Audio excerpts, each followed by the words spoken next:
почитувани представници на медиумите, подредувавте на заедничката пресконференција на председателката Гордана Зелјановска-Дашкова и генералниот секретар на НАТО Марк.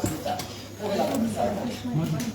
Почитувани представници на медиумите, дозволете ми уште еднаш да му посакам вас добре дојде на генералниот секретар на НАТО, господинот Марк Руте. Се соочуваме со глобална неизвестност, со геополитички тензии, со војна на европско тло, со сајбер закани, со хибридни закани, со закани од ширење на дезинформации и затоа мислам дека посетата на генералниот секретар Руте, која што за жал коинцидира со време на сериозни безбедносни предизвици, мислам на галопирачките воени действија на Блискиот Исток и Персискиот залив, за нас, за мене е јасна потврда за важноста на сојузничката солидарност и на заедничката одговорност. Има некој проблем? Јас веќе го информирав господинот Руте дека од тие причини викендот го свикав Советот за безбедност и вие бевте тука. Овие сложени безбедносни околности бараат будност, подготвеност, јакнење на активностите на инструментите за рано предупредување, како и се разбира посилни и одржливи инвестиции во одбранбените капацитети. Во овој момент, затоа е господинот Руте тука и го сакувам и верувам дека тоа може да го направи, неопходно е во рамките на НАТО алијансата да се надминуваат разликите или да се согласуваат разликите, за да се обезбеди кохезија врз основа на што? Врз основа на заедничките вредности и принципи врз кои е втемелено НАТО. Токму заради тоа, повторувам, улогата на генералниот секретар е особено важна. Јас тврсто верувам дека НАТО не е само воен сојуз, туку дека е и заедница на споделени вредности, на споделена одговорност, но и што е најважно на заедничка визија за безбедна иднина. И ние продолжуваме да бидеме одговорна членка на НАТО сојузот. Сакам да подсетам на неколку или да нотирам неколку работи. Како кредибилен сојузник, ние го спроведуваме планот за инвестиции во одбраната, вклучително и заклучокот од самитот во Хаг за издвојување одреден процент од бруто општествениот проizvод за одбрана до 2035 година. Исто така ги исполнуваме и целите за способностите. Потенцираме. Не се го прашаме проценти, 2%, 5% и бројки, туку инвестиција во заедничката одбрана и безбедност. Ние го исполнивме условот од самитот во Велс од 2% од бруто општествениот проizvод за одбрана. Денеска тука беше и тука е министерот за одбрана. И да, од нив над 30% се наменети за опрема и модернизација и модернизацијата продолжува. Активно придонесуваме кон одвраќањето на одбранбената, значи кон одвраќањето и кон заштитата на позицијата на НАТО, како одвраќањето на опасностите преку борбените групи во Латвија, во Бугарија, во Романија, мисијата на КФОР во Косово, мисијата на ЕУ-Алтеа во Босна и Херцеговина и мислам успешно тоа го правиме. Значи, со тоа јасно демонстрираме дека безбедноста е заедничка одговорност. Во однос на Украина ќе продолжиме со поддршката, со верба за можен договор за праведен и траен мир. Почитувани, на крајот сакам да потенцирам. Јас верувам и се уште верувам дека најголема гаранција за мирот и безбедноста на Западен Балкан и за трајна отпорност на влијание од трети сили, тоа му го пренесов и на генералниот секретар, е неговата итна и целосна политичка интеграција во Европската унија. Очекувам на предстојниот самит на НАТО во 2026 година во Анкара, годинава значи, особено внимание да биде посветено на безбедносната состојба на Западен Балкан со оглед на актуелните настани и предизвици. Укажувам дека мора да ставиме крај на вештачките причини и на причините од историски и идентитетски карактер за оневозможување на регионалното членство во ЕУ и да се концентрираме на копенхашките критериуми. Одговорно тврдам на крајот дека најголемата инвестиција и гаранција не само за нашата безбедност, туку и за безбедноста на Европа во целина е нашето членство и членството на Западен Балкан во Европската унија. Ви благодарам, председателте. Сега го поканувам да се обрати генералниот секретар на НАТО. Повелете. Madam President, dear Gordana, thank you very much for hosting me here in beautiful Skopje today. North Macedonia is a staunch and valued NATO ally, contributing in so many ways to our shared security. Your troops serve alongside those from many other allies as part of our fourth land forces in Bulgaria and Latvia, keeping our eastern flank secure with credible deterrence and defense. I have the honor of meeting some of your service members at the Ilinden Barracks later today. I welcome that North Macedonia devoted more than 2% of its GDP to defense spending in 2025. This is vital progress as allies, including North Macedonia, prepare their credible path to reach 5% of defense spending by 2035, as you already mentioned. This is no time to be complacent. All allies have to do more. Increasing investment in defense and ramping up production is key to reaching our agreed capability targets and to fully resourcing the NATO plans, activities and missions. The result is more security, more economic growth and more jobs.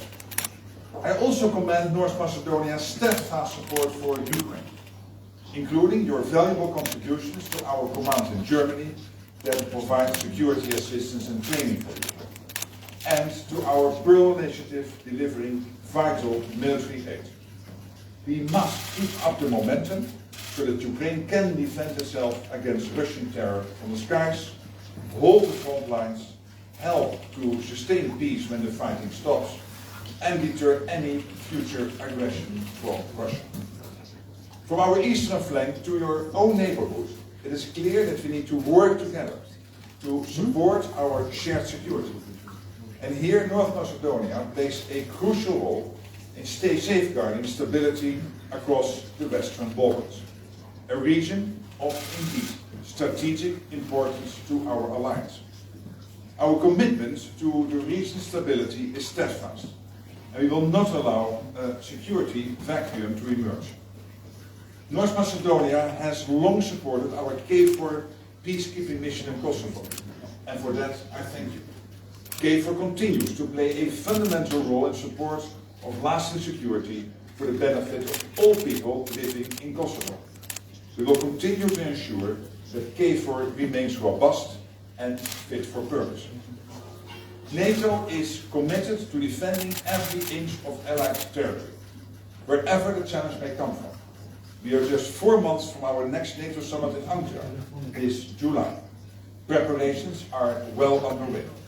In Ankara, we must be able to demonstrate that allies are making tangible progress to increase investment in defense, ramp up defense production, and continue our support for Ukraine.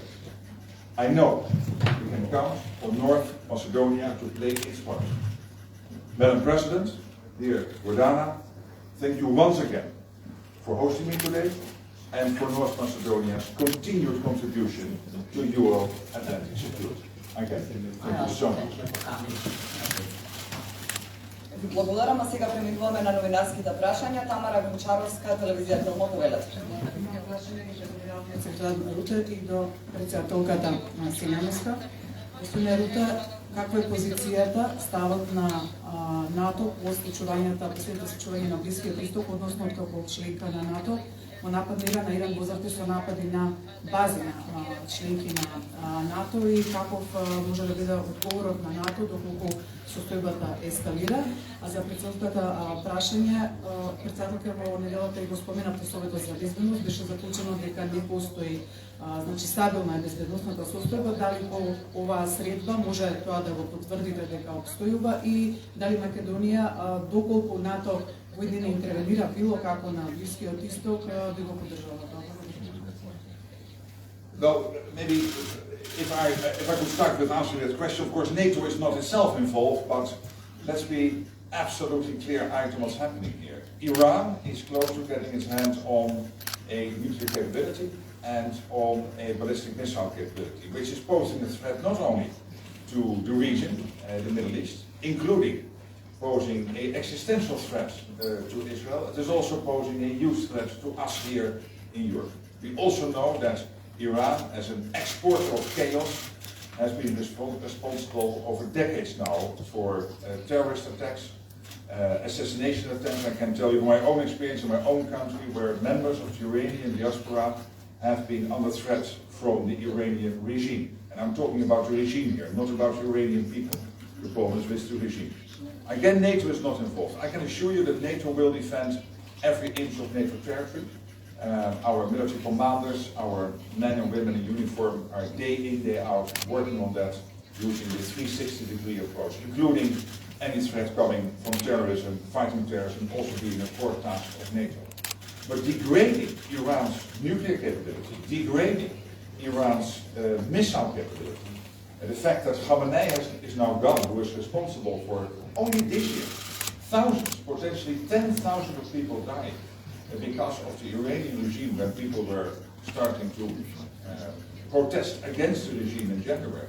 We have seen all that.